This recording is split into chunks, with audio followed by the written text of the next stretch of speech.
Hello, viewers and listeners. Welcome to this special podcast by Sportstar on the possible 15 which will represent India at the forthcoming World Cup in US and the West Indies.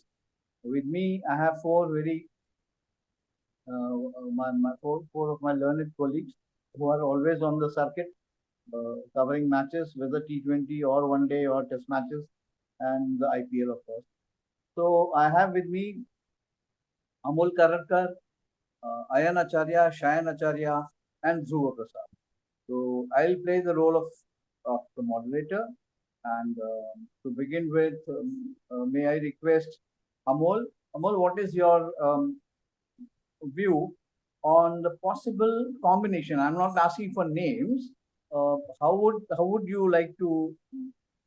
What will be the possible combination of the team for the World Cup? Okay, so effectively, sir, uh, if we are talking about 15, uh, in an ideal world, we'll have three pace bowlers plus two spinners, uh, plus the luxury of a backup player in the form of an all rounder. So, all rounder and a wicket keeper included, six batters. That's the way I look at it in terms of the 11. And for backups, you have to have one reserve wicket keeper. Depending on your reserve wicket keeper slot, you will finalize whether your backup batter will be uh, a top order batter or a finisher, and then a reserve spinner and a reserve pacer. You don't have too much of luxury in there. Right. And Shayan, how do you look at it? Do you agree with Amol's reading that I mean the way he has described his combination? What he would do? I think you have to identify your wicket keepers. That's going to be a little bit of a tricky choice that the selectors need to make. And obviously, who can obviously back up as a keep as a batter. But we also need to keep in mind that the conditions will be different, and not many have played there. Like the West Indies, obviously is a different ballgame, but in the US, not many have an idea about how the surfaces would be and how the conditions could be. So there we need an effective player more than the names. I think it's about who can give you that effective. The combination could be more balanced, and who can give you those starts, and those can be play an impact knock, or have that impact in those middle overs. I think that is something the selectors and the team management to be very particular about, and I think that is going to be the key. More than names, the impact. And what is your take? You will be at the venues. Sir, I completely agree with what Amol said. Three pacers, two spinners, and six batters, including an all-rounder. And that all-rounder spot is up for debate. And the debate is getting wilder as the IPL has progressed. And the makeup of the remaining four, those warming the bench could be slightly different, but I think as far as the combination of 11 players is concerned, India will probably go with that because historically also, India hasn't been a side that's fiddled around too much with the makeup of the players taking the field. So, yeah, agree with Amol on that, sir. Dhruva, would you agree with all three, or you have a different take? In the Yeah, sense, playing conditions are very, very different from normal. yeah, I think six bowlers will be a must. Even at the last World Cup, we saw India fielded played six bowlers, six bowling options in almost all the matches. So six bowlers, which should probably include a Hardik Pandya, will be must, and that again means that Hardik has to feature in the top six, and then the last five are your bowling options. So yeah, I think six bowling options will be a must, and that will again play a lot into how the rest of the 11 and how the squad is actually composed. Yeah. And Amol, what will be Hardik's role? Will it be very critical in the sense if he's in the squad, he has to bowl 4 overs? That's the beauty, sir. Not necessarily does he have to bowl 4 overs, but he is your best choice as a backup if required, who can bowl 4 overs. So not just Hardik, but be it Jadeja or Akshar, whosoever bats after him at number 7. Both those roles become equally crucial. Depending on the conditions, you may see one of them completing 4 overs that way. Okay, yeah, that's a good point. And Shayan, would you prefer 3 spinners and Hardik and 1 fast bowler? Yeah, I think I would go for a fast bowler here because I'm not too sure how the conditions in the traditionally conditions in the US will be. But I think it is always better to have when you have a Bumrah, you have I'm not sure whether selectors will go for Arshdeep Singh, but ideally can be a very effective in these things. But I think I'll go for one. I'd rather have my money on a seep on a fast bowler, and I would go for 2 spinners. I think that should be the combination.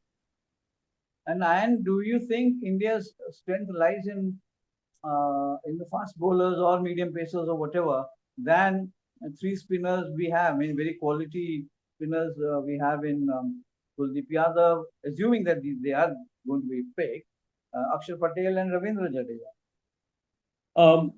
I think, sir, we are assuming at this point that India will advance to the Super 8 stage, at which point they will then move to the Caribbean islands, where the conditions, as we discussed earlier, are going to be very different from US. No, they won't be drop-in pitches, slow wickets. It's not as quick as it used to be in the early 80s anymore. So change of pace will come into play.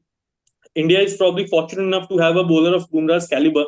But then again, as we have seen in this IPL, he can only bowl 4 overs. So if the backup bowler to Bumrah is not as good, or if not better than Bumrah, then that's going to be a problem. So I think India has always relied on spinners and will probably still, but the reliance might be a little less. The problem, I think, stems from the fact that unlike, say, the early, and this has been said before as well, unlike early 2000s, when your top 5 batters could also bowl. Sachin could bowl, Saurav could bowl, Yuvraj could bowl. Right now, the talent pool is huge in India, but it's also equally polarized. So you have either got very good batters or you've got very good bowlers. Number of all-rounders seems to be very limited. Hardik's form this IPL has been a concern, but I still feel, as Amol said, he's going to make the cut because historically, again, Indian selectors have been known to pick squads based on form and caliber of players, not necessarily recent form. But one guy who I'd like to see make the cut is Shivam Dube. He's been in great touch, primarily because of the spin bowling thing. Because if you look at India's top order right now, they tend to be a little vulnerable against spin, especially left-arm spin. So that is one probably matchup that opposition teams could look into. And Shivam Dube steps in as the spin hitter there. The one question, though, remains is, will you include Dube with Hardik, or is Dube's inclusion at the cost of Hardik? That I don't see happening. So there's a bit of a question mark there for me. Dhruva, don't you think Ayan has very little faith in the spinners? I mean, he's going for makeshift spinner like Dube because he can bat. Hardik Pandya, he can bat, he can also bowl. So what is your take? Where does India's bowling strength lie? Given the fact, look at the opposition also. I think 3 spinners should be a good strategy because, again, one of them will be a Jadeja or an Akshar who really won't compromise on your batting strength. And again, like even in this IPL, we have seen, other than Bumrah, we don't really seem to have a very able backup at the moment, and in-form backup. Arshdeep has been expensive in phases. Avesh also has been expensive. So I think looking at that, it's probably better to have an extra spinner than a fast bowler just for the sake of having a 3-man pace attack. Yeah. And Amol, why is it that Akshar never gets considered an all-rounder? I mean, he can bat as well as anybody else in the squad. He can bowl his 4 overs and bat. Probably he can bat at any position if it comes to it. Akshar at this stage is at par, if not slightly ahead than Ravindra Jadeja for the spin all-rounder slot in T20s, primarily because of the massive improvement in his range hitting over the last couple of years.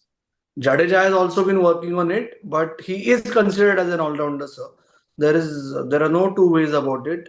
My only apprehension or submission about this bowling attack composition discussion is you have a Bumrah who is your primary wicket taker.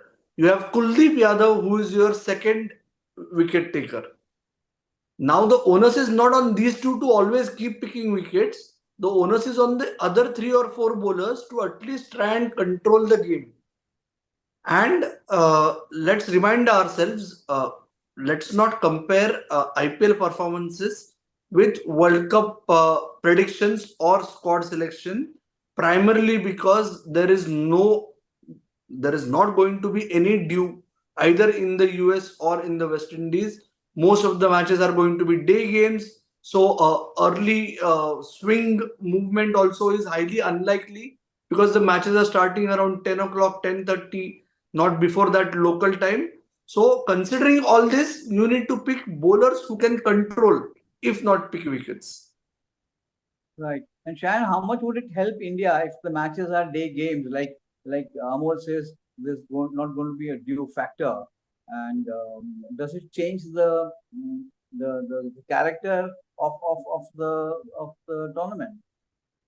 All day Because games.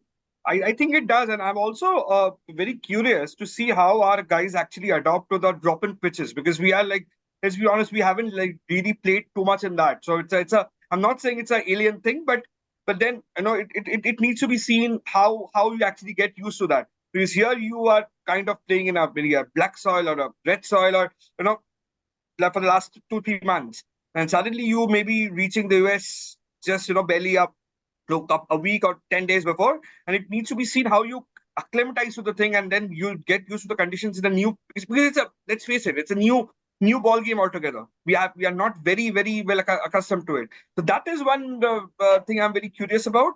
Just like I'm also curious to know how India actually solves the opening puzzle now, because now suddenly everyone is scoring runs, and that it also the thing suddenly has intensified the battle. I mean, and that these are the two areas I'm very about. But I definitely feel that day games will be challenging for sure, and just as challenging as it will be for the like the drop in wickets. Okay.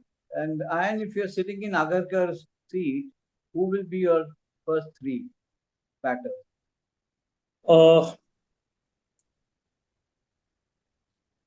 Rohit, Jaiswal, and Virat probably.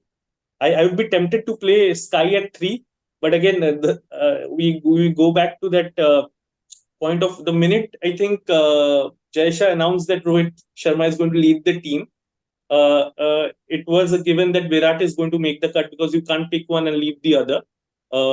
Jaiswal, given the form he is in, and more importantly, the fact that he's a left-hander, and we don't have plenty of those at the moment in the top 6 or 7, also tilts the scales in his favor.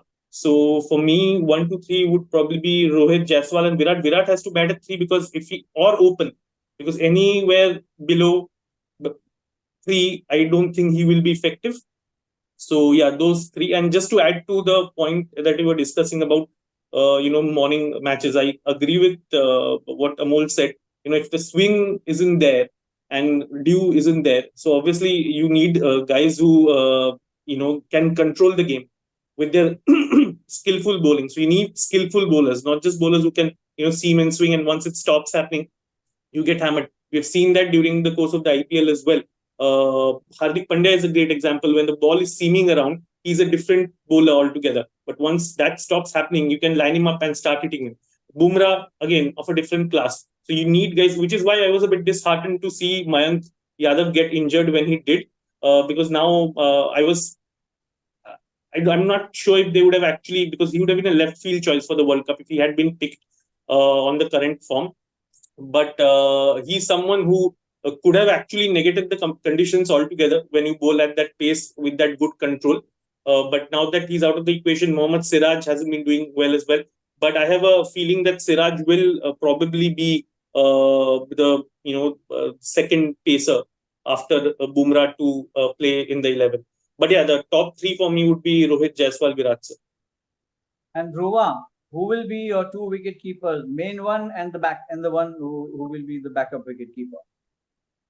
I think at this point, even though Sanju Samson hasn't played in the role in the that he'll probably be forced to play if he's in the 11.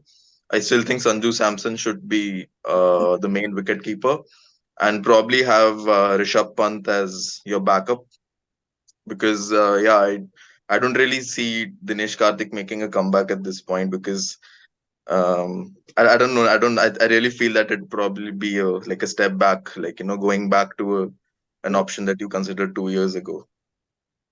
Yeah. And Amol, where do KL Rahul and where does it figure? And is there a spot for Gill if you pick Yashasvi Jaiswal? Okay. Gill or Jaiswal, one is an automatic choice in the 11, and the other one goes out of 15. That's the way my 15 shapes like, and that's the way it actually could end up materializing. So in that case, Gill misses out sadly because once you have made up your mind that the two legends are going to be around, that gives very little flexibility to play around with your squad, let alone team. And similarly, KL Rahul, if he makes a backdoor entry, it will be as a backup batter come backup keeper.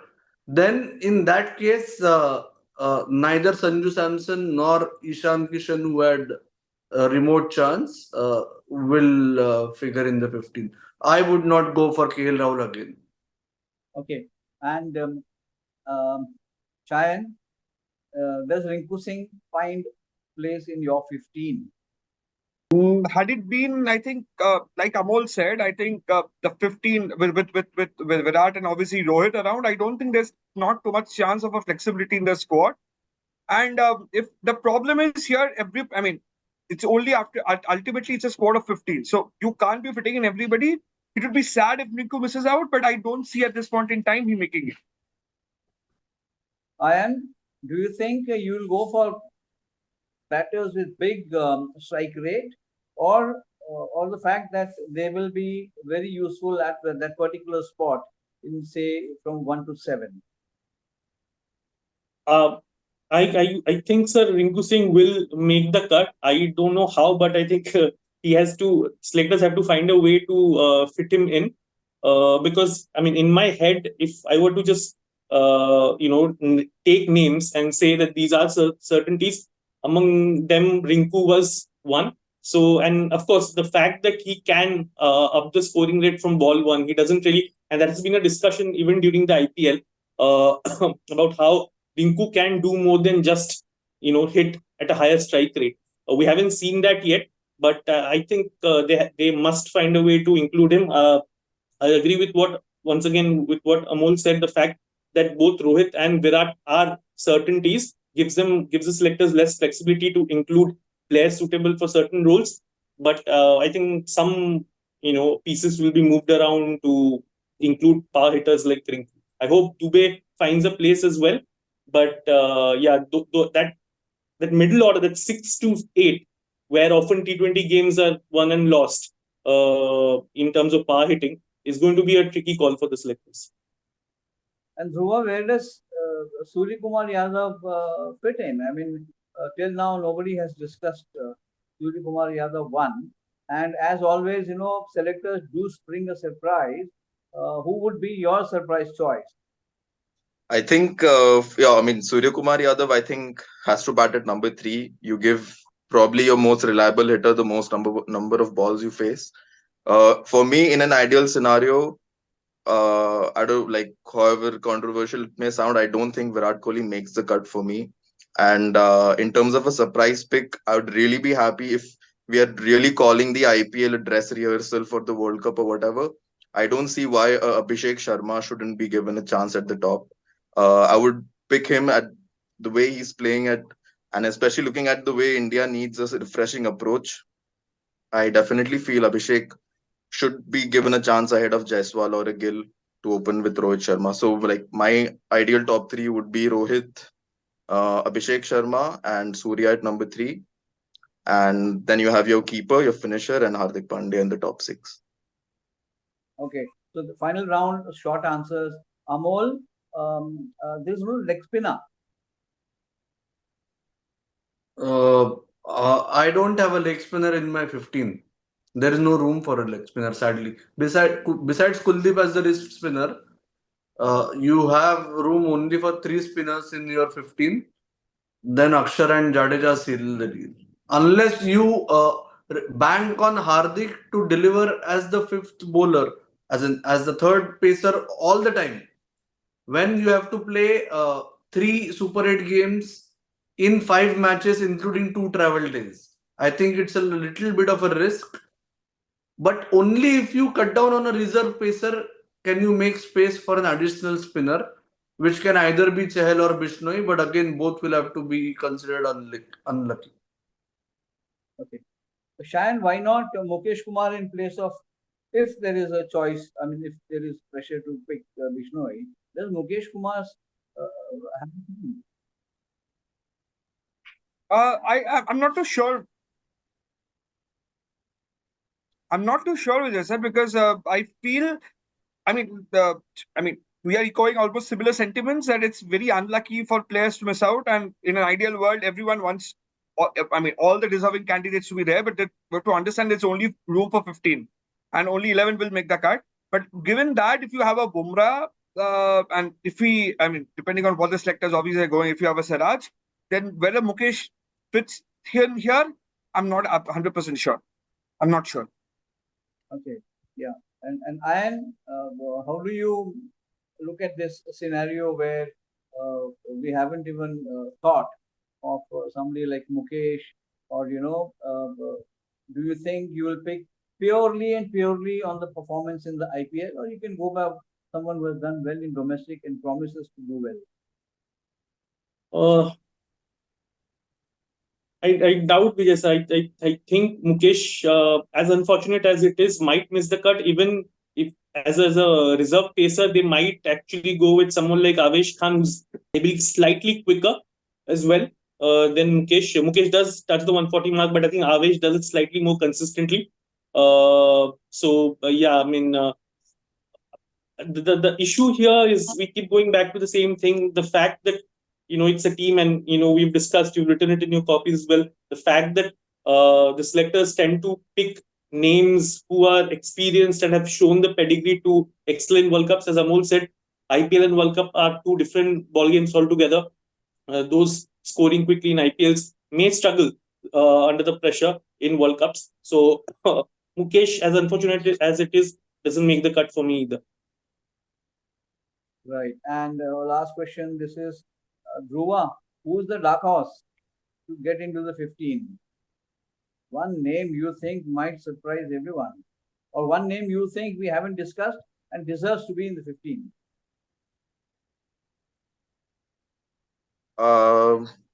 Yeah, as I said, I think Abhishek Sharma should be that name. Because we haven't really spoken much about him, but he definitely should be the surprise pick.